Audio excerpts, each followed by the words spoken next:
got the Martin back in my hands. Love it. That's a great sounding guitar, dude. It is great sounding. I just keep trying to figure out how to get it to sound even greater over video, you know? Yeah. It's my quest. Do you have a pickup in that thing? Yeah. Oh, cool. Yeah, I had a pickup put in it, but, you know, for me, miking just doesn't work because, I mean, it's all great and it would sound so much better, but I'm so OCD the way it is, trying to set a mic in and then having to sit a certain way and adjusting and tweaking knobs. It's easier if I just get all that stuff out of my brain because it overtakes me. So, well, test, test, test. Can you hear me okay, sir? yeah, I can hear you great. Can you hear me? Yeah, I Okay. can. Your volume is a little bit, maybe I just need to turn mine down a little bit. There we go. Can you do a check again? Check, 1, 2, check. Yeah, sounds good on my end. Okay, perfect. Guys, thank you for being here. We're doing another one of these acoustic guitar workshops. I'm Dan Denley, founder of GuitarZoom, and this is my good friend Steve Stine. Hello. And Steve is going to walk you through. Today, we're going to be talking about something called what Steve calls the bouncing technique, the old bouncing lift and shift technique for changing chords. A lot of guitar players have issues of changing chords, and hopefully today will help you if you want to learn that. Keep watching. If you want to learn it even faster, you can go to guitarzoom.com and check out Steve's new course called Acoustic Guitar by Steve Stine. It's an entire course. It will teach you all this stuff in detail. So also, guys, make sure that you hit the old subscribe button and make sure that you post in your comments, questions, and all of that in the chat or the comments wherever you happen to be watching this. We will post these to the YouTube channel, and we'll create a nice little acoustic guitar workshop playlist for you so you can watch all the ones. So if you missed any of the ones, don't worry. You can always go back and watch them. And thank you for being here with us. If you want to get notification of the next one that we're going to be doing, make sure you hit subscribe and notify. That way you get the notice again. And all of this that we're going to be talking about today is just a little piece of the big pie, which is in Steve's course called Acoustic Guitar. It's now available at GuitarZoom, and it's an A to Z guide on everything acoustic. So you might want to check that out if you're into acoustic guitar. All right, Steve, the bouncing technique, lift and shift. Yeah, so basically, if you think about it, when people first start learning how to play, you know, like my experience was I had a book. I had a Mel Bay book that I was learning how to play. And so I'd learn a chord, and then that was it. Like I'd memorize what a G chord looked like or a D chord or whatever, and then that was it. And then I would learn a strumming pattern. And the hard part that I had was it seemed like when I would play like these prescribed strumming patterns. And then when I wanted to shift, I'd have to stop strumming and then move over to the next chord. You know, I'd be staring at it, move over to the next chord. And so I developed these bad habits of having to stop every time I wanted to shift between chords. Mm-hmm. And I think the reason is because the weird thing about guitar is that your right hand and your left hand really don't get along. They're really not friends when you're a guitar player. They're really doing two different things at the same time. Even though when you watch somebody, it seems like everything's seamless and that sort of thing.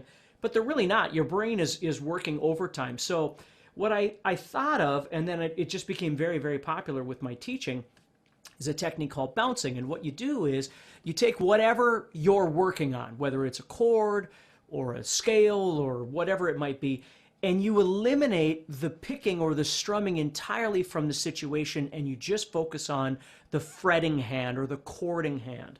So for instance, if I was going to make, let's just say it's an A chord, right? 3 in a row. So, and again, whatever fingers you normally use, but A is pretty easy because all 3 fingers are kind of lined up. The hard part about it is trying to fit them all in this little fret. But the bigger picture is that I gotta get to that chord as quickly as possible.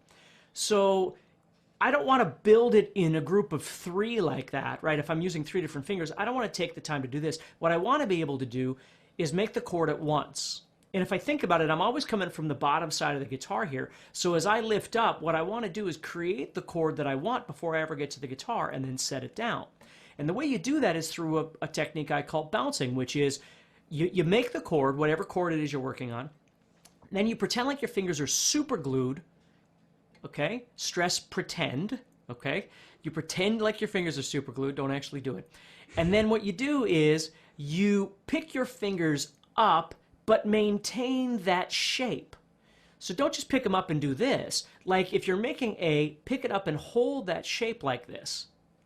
And then set it back down. And to do this, you actually need to be looking at your guitar. Like I've always called this the rock star syndrome, which people get at an early age where they're not supposed to look at your guitar. And I always use the analogy of driving, right? You should probably keep your eyes on the road. You don't close your eyes or, you know, the same thing with guitar playing. When you play, it's okay to look at your guitar. You want to make sure that you're doing things right. You also want to make a visual picture in your mind of the situation that you're finding yourself in. So if I'm making that A, I want to look at my fingers. I want to make sure I'm on the right strings. I want to think about how this feels. Then I pick it up and I hold it. I hover over the strings and hold it, and then I set it back down. And what I'm actually doing here is developing muscle memory. I'm training my hand, my fingers, all my muscles, right, all my tendons to understand this motion. Because if you're going to become a guitar player, you're going to play this A chord 75 billion times before you're 6 feet under, okay? It never goes away. Or a D chord or a G chord or whatever it might be. You play them over and over and over again.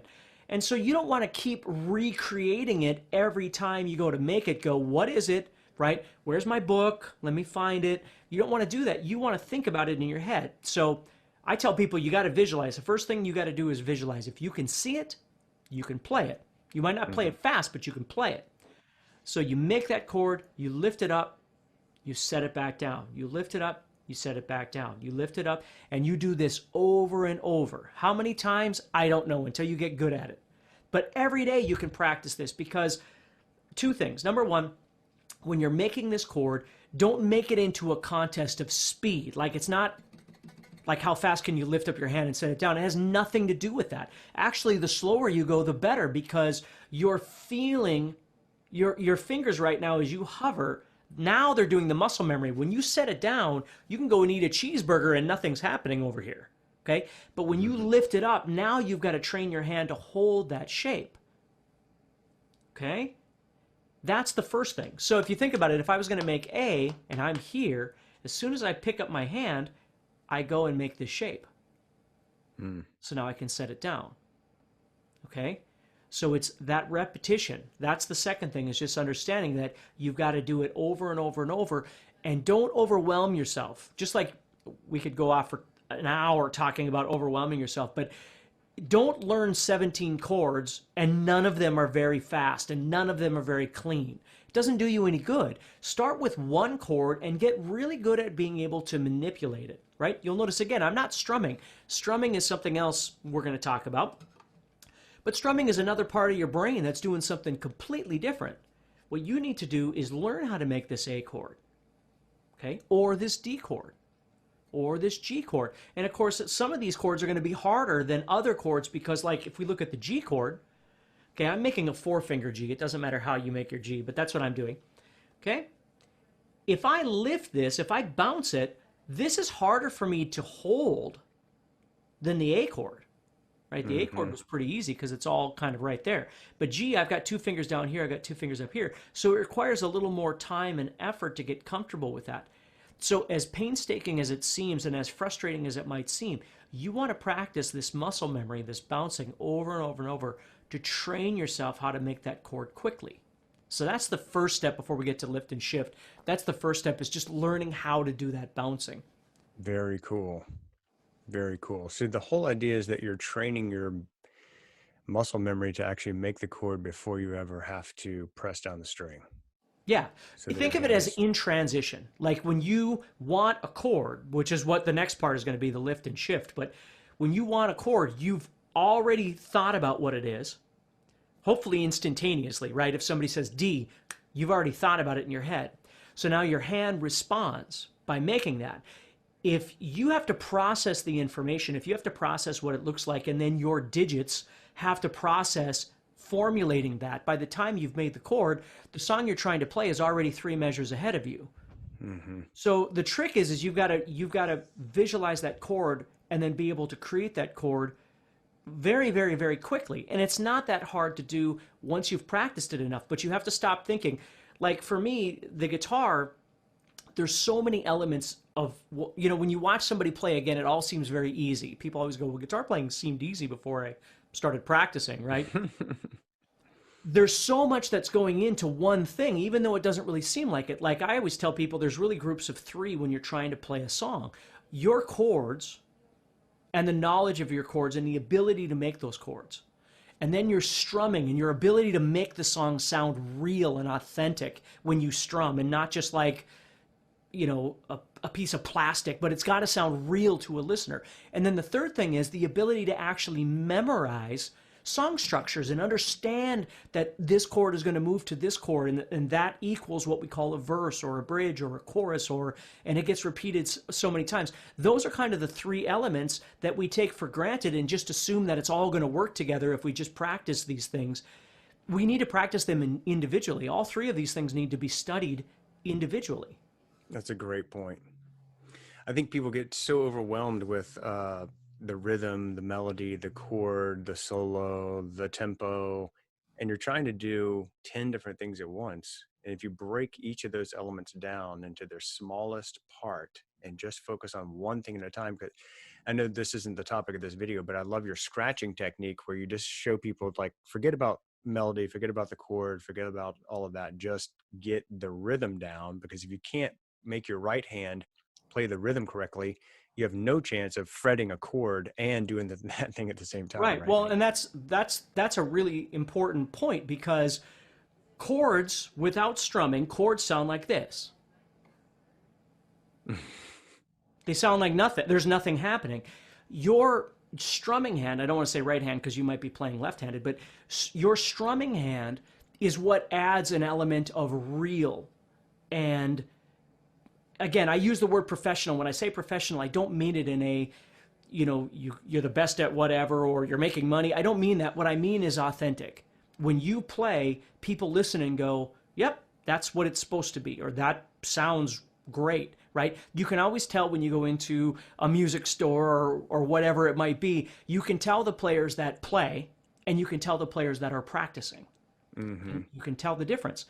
And I don't know why exactly, other than the fact really of confidence, and that confidence comes through that repetition. So that's what I want you to understand about bouncing. That's just so important, is it's not how quickly can I get done with this so I can get to the next thing, and then how quickly can I get done with that so I can get to the next thing. Because I understand that enthusiasm and I think it's awesome, but if you don't fully develop the first thing, it's like building a house. If you don't fully develop the ground, the initial elements of that house, it's ultimately going to crumble at some point. You're going to wind up having problems with the foundation. So, if you really develop, and again, everybody's on a different journey when it comes to guitar, but if you develop a few chords really well, you can play literally thousands of songs. But you got to be able to move them. Like A is absolutely essential, D and G and those sorts of things. So that's what bouncing is. And that's why learning how to visualize these are so important. I love it, Steve. Hey, I noticed that we're getting more and more people piling into this. So I want to just welcome everybody onto this session that we're doing today, the Acoustic Guitar Workshop. If you're just joining us, what we're talking about today is bouncing.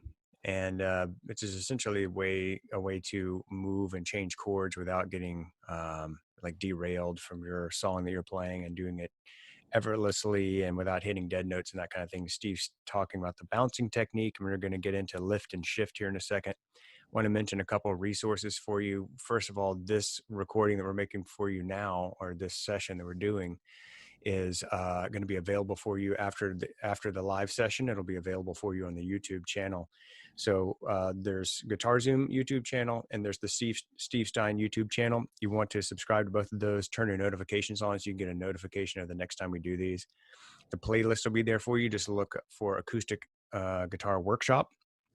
And so there's going to be probably, 8-10 videos there in that playlist for you that you can check out. If you missed any, you can go back and watch them. If you enjoy what we're talking about today, stick with us. If you would like to learn even faster and go through everything step by step from the ground up on acoustic guitar, Steve has a new course. It's called Acoustic Guitar by Steve Stine, and it's available for you at guitarzoom.com. Um, oh, one other thing I did want to mention is that we also have a podcast, guys, that we're trying to get off the ground. So if you would go over to the old wherever you listen to podcast and subscribe to the Steve Stine Guitar Podcast, that would be awesome. And yeah, so let's continue on with the old bouncing technique, Steve. Okay, so the next thing we would do is we would talk about what I refer to as lift and shift, which is really bouncing, but it's bouncing between chords. So if you think about it, if I was making, let's say I was doing an A chord, for instance, and I wanted to go to a D chord, okay? Again, my problem when I was younger was if I wanted to go to D, I'd have to stop everything I was doing and then build the D, and then I would start strumming. And then if I wanted to go back to A, I would have to stop what I was doing because my brain wasn't able to process strumming and chording and then moving at the same time. All of this, it was just too much. So that's when I got the idea, well, I'm just going to practice one thing, which is kind of what led to my whole getting into teaching and all that, was my ability to kind of decipher and analyze the situations that I found myself in. So with the A chord, for instance, if I want to go to D, obviously the first thing I need to do is I need to practice bouncing A over and over and over, do that whole process. But I need to do the same thing with D, right? So I need to practice D over and over and over. So if you come across a song and you want to learn how to play that song, you need to look at all of those chords and decide, am I ready for this song, right? And if not, what do I need to do to get ready for this song? Like, if it's got a chord I don't know, well, there's no reason for me to even try and play along with the song right now. What I need to do is just stop, assess my situation, and go, okay, I need to practice that chord. The other chords I feel pretty good with, or the tempo's a little faster, whatever. And then as you get better at this, when you start trying to play along with things, you start playing songs that you like, and you get shut down, mentally you shut down, or physically you shut down, you become aware of that. Instead of going, well, I suck and I can't do this, you go, okay, so why did that happen? And what do I need to do to fix this? And do I want to spend the time fixing this? Do I want to go on to another song that's a little easier? Or do I want to try and fix this situation? And the beauty is when you fix those situations, of course, you're not fixing it for that song. You're fixing it for that song and 1,000 other songs generally, right? So with lift and shift, what I'm doing is I know I have to practice A over and over and over. I know I have to practice D over and over and over. And of course, D is probably a little bit more difficult because the shape is a little harder, right? The lift and shift is when I want to go from A to D, as I lift my hand in the air, as soon as I lift it, I shift to the D shape. And then I set it down. Or if I want to go to G, I've already made G before I ever get there. So I'm not waiting until I get to that measure one or beat number one or whatever it is, and now I have to create because I'm going to be late every time. Right. Instead, what I do is as I lift my fingers up, I shift to the next shape and then simply set it down to wherever it is I'm going. Okay? That is super cool. So you actually make the chord in the air before you even hit the strings. Yeah, and players, obviously any player that's been playing for a while does this. It's just when, like I always say, you don't know what you don't know. So if you're just learning how to do this and you've never thought about it before, you have to think about the fact that what's happening over here with this chording hand has to happen comfortably. It has to be a smooth transition. And if it's taking up all of your brain power to think about moving from point A to point B, whatever those are, how are you going to think about your song? Or how are you going to strum? Like, all of these things can't happen mechanically when you're not able to concentrate on all of them at the same time. If you have to put all your brain power into one thing, you can't think about the other thing. So much of guitar playing is that you have to build automation. You have to build comfortability. Automation is understanding and being able to do something very well. Well, that's comfortability, right? If I want to go from D to G, whatever it is I want, if I have to spend all of my time thinking about this, how can I think about this, right? Or how can I think about the chord changes of the song that I'm trying to play? You know, if I'm trying to go,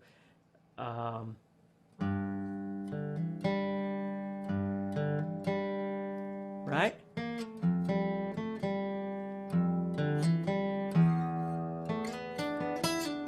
Okay, there's a lot of little mechanisms that are going on at the same time as I play whatever it is I'm doing, whether I'm picking or strumming.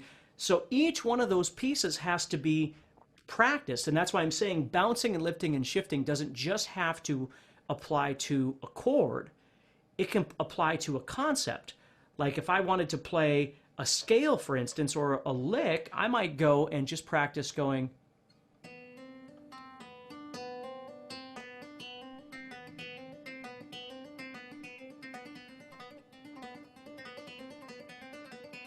Now, of course, I can use that as a technique exercise as well, but I'm developing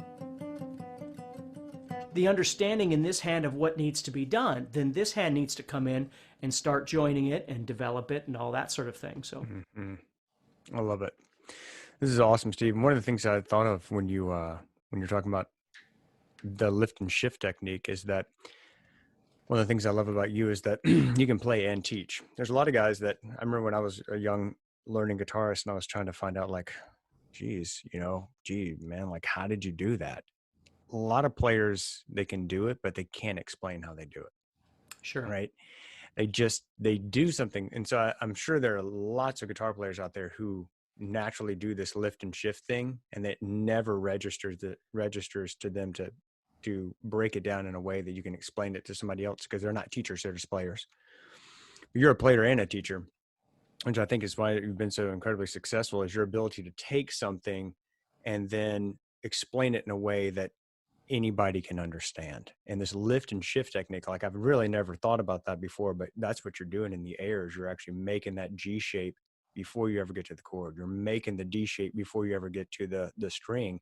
You're Right. doing it in the air versus placing each individual string finger on the string, because that won't work. You don't have time for that. Right. And again, if you take a bird's eye view, if you step back, you go, wow, that seems pretty obvious. Well, it is obvious, but if you don't think about it, because I think what makes some of us as guitar players very good at, like, I've always been really good at being able to dissect a situation and then rebuild it again.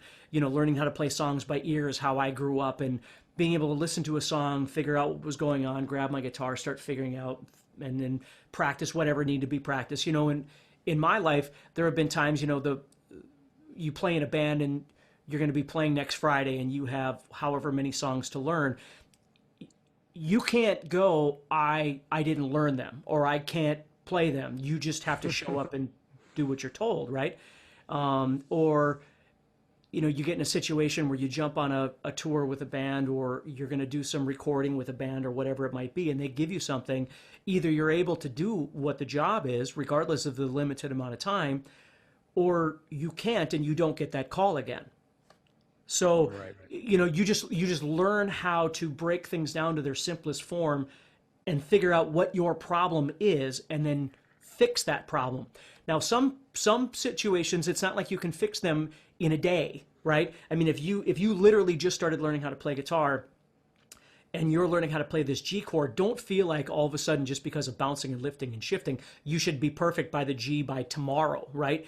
But you understand what needs to go into the process to develop that G chord, right? Strumming is not going to help your G whatsoever. You can make a G chord and strum it for an hour and a half, and that's great. You're going to learn all kinds of things about strumming, but your hand isn't doing anything. It's just sitting there, right? I mean, I literally could take, you know, a chimpanzee's fingers and put them on the guitar. That doesn't mean the chimpanzee is figuring out how to make a G chord. It's just, you're just doing what you're told, right? So you have to understand that each time what you're trying to do is develop each one of these individual things so they can happen as a group, but they're really not what's the word I'm looking for? They're in sync with each other, but they're not it's not a synonymous thing that's happening. Like when I strum, I'm trying to develop something that is engaging to someone to listen to.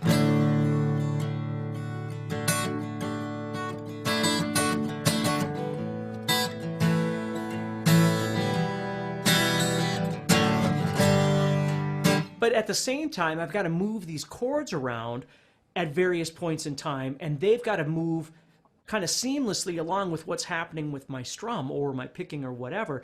And that's kind of what defines a guitar player. You know, for me, it's not how fast you are, or how knowledgeable you are, or all these other things. You can do as much or as little of any of those. It's when you grab the guitar and you start playing, does it sound like music? Or does it sound like you're practicing? Right. And that confidence level is the thing I think that separates someone that you really enjoy listening to versus someone that you kind of almost feel nervous when you're listening to them because you're wondering if they're going to go off the rails and make a mistake and embarrass Well, themselves. yeah, And that's right. And confidence comes with two things. Number one, developing those things that you're in need of. And number two,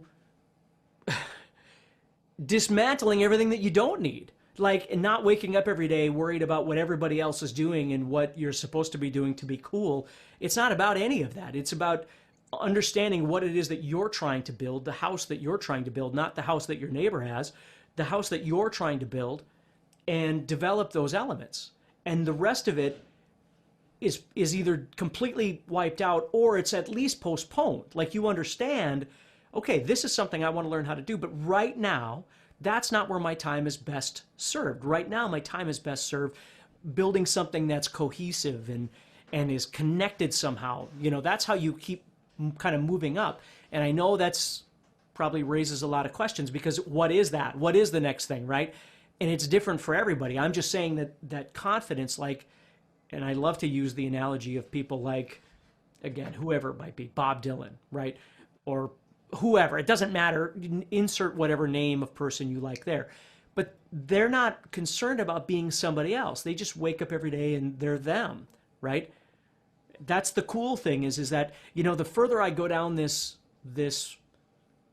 industry, like when 15 years ago, I knew nobody in the industry. Now I know all kinds of people in the industry. And what I find when you're in a room with people where you go, I can't believe I'm here, right? Is that they're all just happy to be doing what they're doing. Like yeah, nobody's looking at each other going, oh, I wonder. They don't even think that way. Like they're just happy to be doing what they're doing. right. And it's a cool thing. It was very cool. And I remember going to the NAMM show in LA with you, the National Association of Music and Musicians up in LA. I think there were like 25,000 people there. Oh yeah. Yeah. And Steve and I are walking across the floor and, we can't take 5 steps without somebody stopping and saying, hey, Steve Stine, can I, get your autograph? Can I get a picture with you? And just your willingness to take time to talk to the CEO of Ibanez or the guy that watched some YouTube videos. You treat everybody the same. And I'm giving you a compliment. This is a completely off script here. Don't mean to throw you for a loop because I know you're a super humble guy, but for people that don't know Steve Stine, they see your videos, they see your courses, all of that stuff. But I know Steve Stine, the person, and we've worked together for many years now. And being with him, especially out in public, Steve is exactly what you perceive him to be. On this screen, he's the same guy in front of this camera as he is off camera. He's just as comfortable talking to some famous guitar player or working with, someone that is just off the street that just says, hey, I watched your YouTube videos. Can I get a quick picture? You always take time to say, thank you. And thank you so much for watching my stuff. And how can I help you? It's really an authentic thing. And I'm really happy just to even be able to work with you. And yeah, sorry, I was getting a little nostalgic there for a second. Well, no, I appreciate that. I mean, and the truth is that, you have to be thankful. I mean, first of all, you got to be thankful for being alive, and the fact that you have the opportunity to learn how to play guitar or learn how to do whatever it is you want to do, that's entirely up to you. I understand being obsessive about guitar playing. I've spent many, many years and countless hours practicing and thinking and studying and traveling and I mean, when I could have been doing a million other things, that's what I was doing. So I'm very thankful that I get to do what I do, and I wouldn't get to do what I do if people didn't enjoy what I did or benefit from what I did. So, there's not a day that I don't wake up thankful for the opportunity to do this. So, Love it. Speaking of, guys, if you were just joining us or watching this, you're enjoying it. We're talking about the bouncing technique that Steve has developed over the years of changing chords, this lift and shift technique, we're calling it. Training your fingers to do what you tell them to do and to create muscle memory. If you enjoy this, keep watching. If you'd like to go even deeper and learn this stuff even faster, you can check out Steve's new guitar course. It's called Acoustic Guitar. by Steve Stine. It's available at guitarzoom.com, and it's the complete A to Z guide. One thing about that course, guys, that you might want to, if you already own some of Steve's courses, some of the courses like theory and soloing and whatnot, you really need to kind of start at the beginning and go straight through. You don't always have to do that, but sometimes it's a good idea, especially with something like theory, because it's going to be hard to understand, what a dominant seventh chord is until you understand where a dominant seventh comes from, which scale it is, the fifth chord or the major scale, et cetera, whatever, But with this course, the acoustic guitar course, this is something you can jump around in. So if you're like, man, I just want to get my strumming down, there's a section for that. If you're like, I want to learn bar chords, there's a section for that. You're like, I want to learn some simple licks on the acoustic guitar and the pentatonic scale, there's a section for that. If you want to learn this bouncing technique, the ocean strumming technique that Steve has, different chord progressions, it's all there, and you can jump around in that course wherever you want. You don't have to go through the whole thing. And if you just get like one thing from the course that turns a light bulb on for you, it's probably worth your entire investment. So you can check that out. It's called Acoustic Guitar by Steve Stine at GuitarZoom. What else you got for us, my friend? That's it. I just wanted to show those two techniques in this lesson and kind of let everybody study that a little bit, and then we'll come back and throw something else. Yeah, bouncing. Guys, thank you so much for being here. Please subscribe and hit notify if you want to get notified of the next acoustic guitar workshop session we do. Remember that all the recordings will be available for you on the YouTube channel. And if you want to get the course, it's at guitarzoom.com. It's called Acoustic Guitar. Steve, thank you so much, my friend. It's always a pleasure. And thank all of you for being here. Please join us on the next session, and we'll see you then. All right, everybody, take care.